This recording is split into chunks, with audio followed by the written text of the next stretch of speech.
In Moscow, things are almost as hectic as in Iran. The liberators are getting bombed too.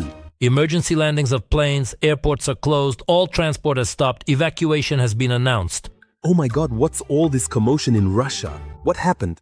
The special military operation is going according to plan over there, right? The missiles scared almost half the country.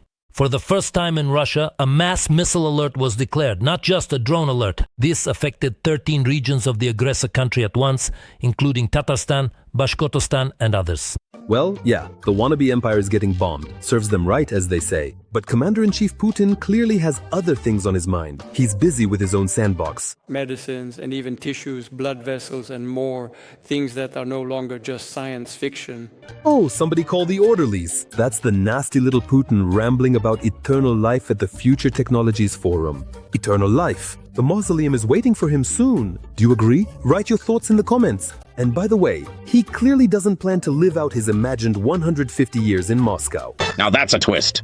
Yes, in the 5th year of the big war, Putin is giving up Moscow, handing it over to strikes by the armed forces of Ukraine.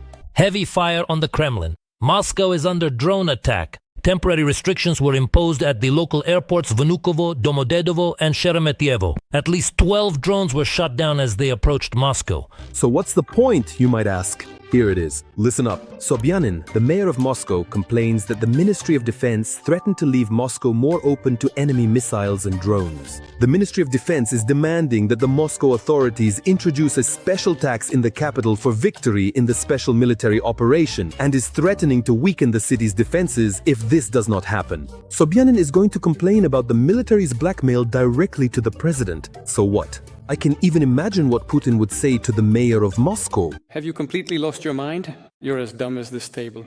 Do you even understand what's going on, my friends?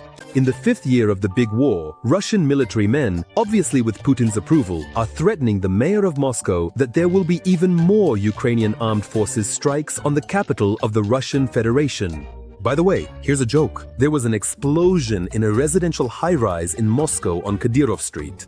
What on earth is going on over there? What kind of coincidence is this? Kadyrov, explosions, Moscow. Damn, an explosion in an apartment. It's not clear what that was. Well, never mind. Moscow really needs to get used to explosions. By the way, Ukraine will strike not only with drones but also with ballistic missiles. For example, with this missile right here.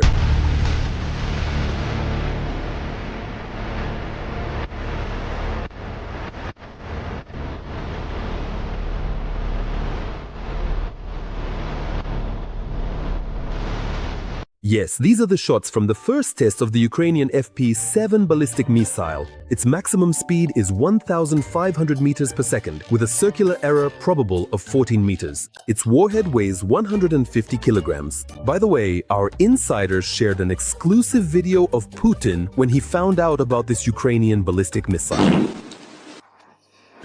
Well, never mind. Now there will be a brief digression. Recently, the bunker moth was pondering artificial intelligence. Well, lacking his own, so to speak, he has to think about artificial ones. Together with the IT industry and artificial intelligence, they are transforming the economy and society, creating new opportunities for millions of people.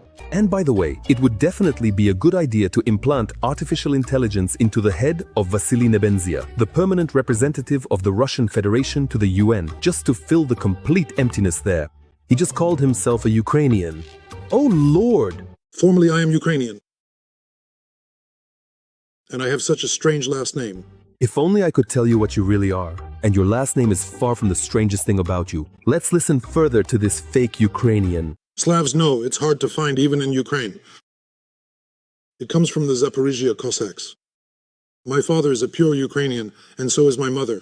Mr. Nebenzia, I hasten to inform you that in any case, you are a disgrace to your parents. But as we can see, the compromising material on Trump, which Putin surely has, somehow isn't saving little Putin himself. Let me remind you, the Kremlin maniac is surrendering Moscow to the strikes of the Ukrainian armed forces. We've already figured that out together.